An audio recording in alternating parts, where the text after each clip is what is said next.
It's been a little over 3 months since Darkwater came out. In my eagerness to play it, I painted them up super fast over the course of a couple of days between Christmas and the New Year. Once I'd done that though, the realization hit me. Where am I going to store them? How am I going to store them? I need all this stuff together and, well, what am I going to do with it?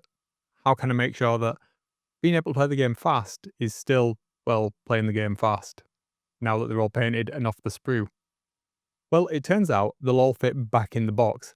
That's something that previous Warhammer Quest games often fail to address.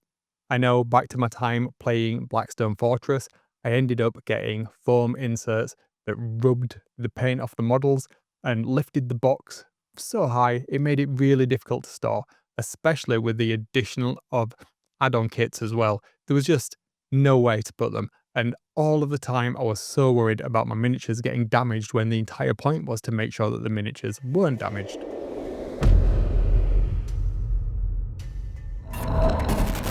Well, this time, turns out they might have put a little bit of forethought in there, and you can actually get everything back in the box really easily without spending any additional money. Well, without spending too much additional money. I'm going to go through what I've done to get all of my Darkwater bits and pieces back in one place. Now, this isn't a guide as such, it's an idea as to something that you might want to tackle yourself. I'm sure there's already purchasable products out there that's going to be full on box inserts and all of the other stuff, but this is something that I knocked together from bits I had kicking around, and well, it works absolutely fantastically for me. What to do? Let's have a quick look then. Let's crack open the box then and dive on in. The first thing you can see over here on the left is all of the models from the core set. There's loads of space to spare, not too snugly sat, and absolutely perfectly situated. And then over here on the right, I've got space for all of the other paraphernalia that's involved in this game. So at this point, I hadn't actually played the game also. I've got all of the unopened envelopes for all of the various acts, all of the cards that you'll need, and all of the tokens. Now, the tokens are in a token holder that I did print out. I'll put a link to the STL down in the description below so you can grab this. It's a free one. And then I've got this insert. Now, this I built from scraps I had lying around and repurposed some of the Darkwater packaging so that it was a little bit more on theme. As you can see, it's easy to lift out along with the model tray. Nice and magnetized, comes out of the box super easily, no fuss at all, and underneath is place for the quick start guide and the map book. All of it fitting in absolutely perfectly, no scuffing on the top, and there's even an additional layer of protection that I kept here. Again, this is just repurposing the Darkwater packaging placed on top of the map book for an extra bit of protection just from scuffs and such.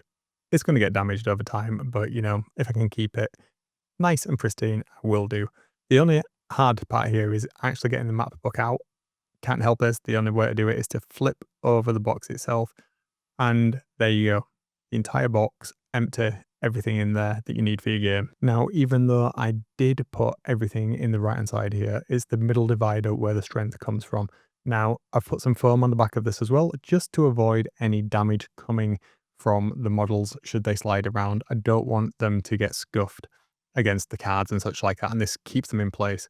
I've also put a little bit of additional foam in the top of the box as well that sits over the model area. So it's creating a self-contained area that's hopefully going to keep them protected for as long as possible. Now, how did we put it all together? Well, this EVA foam you can get from any of your local craft or hobby shops. It's super cheap. You might even have some lying around from things you've previously purchased. If you save stuff like this, I know I do, you've probably got a few scraps, and that's all you really need. The measurements are super simple, just go from the side of the box. I won't go into all of the boring bits and pieces. Now, let's have a look at the model insert tray. This is absolutely perfect for my needs. I've used some magnets on the base of all of the miniatures, and they stick down really, really well. They ain't going anywhere on the sheet at all. They're not going to move around inside of the box. And if they did, we've got that little bit of protection in there with the foam that we put in against the cards. Now, how did we do this then? Well, that's a very good question. I'm glad you asked. We used some plasticard. Again, this is a scrap of plasticard that I had kicking around. It's only 1 millimeter thick. I used a couple of sheets of it. You buy it in packs of 10 and you can again grab it online. And I used some of the cut-offs that I had from a previous project to make the corner pieces and the reinforcements. Now, sticking this all together, you can use polystyrene cement, and then I just used some other scraps to reinforce it all. I'll go through that in a moment when we have a look at it properly. Okay, now how did we get the models to stick down then? Well, I used this ferrite sheet. Again, link down in the description. Now, this isn't the cheapest stuff. Again, I had this kicking around, so I managed to use some offcuts I had from previous projects, and it does the trick phenomenally. Now, it's not self-adhesive, so you do need to stick it down, and I use some contact adhesive to do so, as I've done with all of my hobby transport boxes. I can't recommend this stuff enough. It's fantastic. Link down in the description.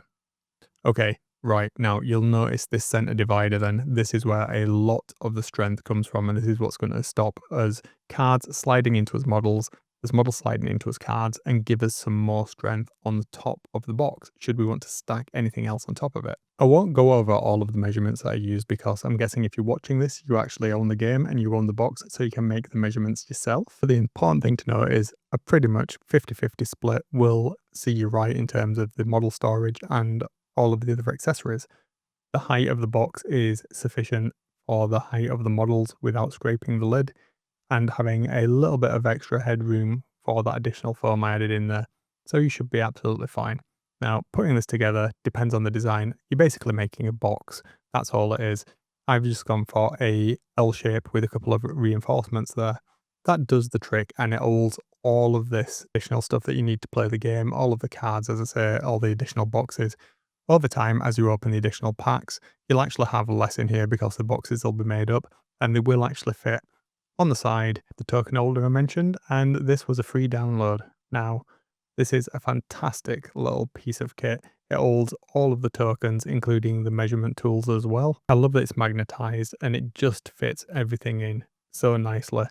Literally all of the tokens you need for the game are in here.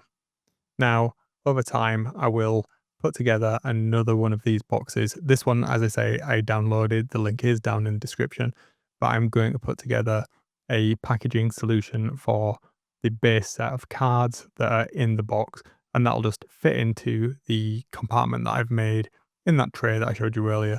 Completely optional, but as I play the game over time, makes sense to have an insert that organizes all the other additional bits, and then I should be good for, well, as long as the set lasts, to be able to play the game.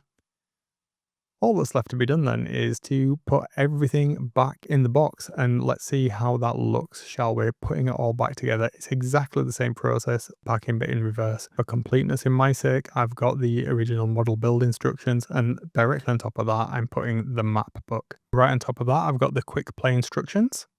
And then directly on top of that, I'm going to put the rule book. On top of this, it is the lid from the box that contained all of the cards. You don't have to use this. You could actually save 1 millimeter almost of height if you didn't use this, but I like the additional protection. Once this is in, I'm going to drop in the models. I'm going to push this over to the left-hand side, nice and snugly. Then that's just enough space here to drop in all of the additional bits insert. I don't know what I'm going to call this. It's just an insert, isn't it? And then I will make sure I've got all of the other bits ready to be placed in. And it's basically a game of Tetris at this point. You put in all of your bits and pieces, however you want to store them. Over time, this, as I say, will get neater as I put another insert in here, just to store all of the individual elements should I want to replay the game multiple times. I may even print it out, as I say, as an STL and do something a little bit more cohesive for the overall. Everything fits in perfectly. Once it's all in there, nice and snug, all that remains to be done is to make sure you're putting on the box lid the right way. And that's it. Everything fits in perfectly. I hope you found this video useful. I hope it's given you a little bit of inspiration as how you might want to store your Darkwater miniatures, and certainly how you're going to stop them from getting damaged. There's nothing wrong with foam inserts, but if you really care about your models, like a lot of us do, I think, You want to keep them in the best condition possible, and magnetization I found is always the best way to do that. If you found this useful, let me know down in the comments. I'd be really interested to know what your solutions are for storing your Darkwater set. What are you going to do when the add-ons come out? Assuming they will come out, obviously. Remember Cursed City. Anyway, I'm going to leave it there for this time. Catch you on the next one. See ya.